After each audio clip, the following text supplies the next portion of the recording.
বাইরে থেকে দেখলে হয়তো মনে হয় জীবনটা খুব চাকচিক্যময়। সাদা শার্ট, গলায় টাই আর হাতে ল্যাপটপ ব্যাগ।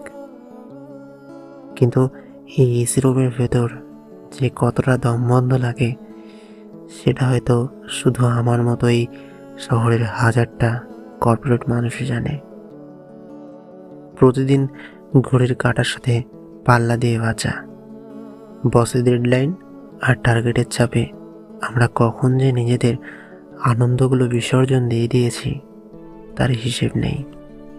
মাস শেষে অ্যাকাউন্টে কিছু টাকা ঢোকে ঠিকই, কিন্তু দিন শেষে ঘরে ফিরে যখন আয়নার সামনে দাঁড়াই তখন নিজেকে বড় অচেনা লাগে।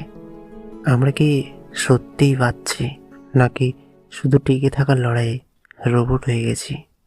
মা বাবার সাথে 2 মিনিট শান্তিতে কথা বলা, কিংবা পছন্দের মানুষের চোখের দিকে তাকিয়ে একটু সময় কাটানোটাও এখন বিলাসিতা।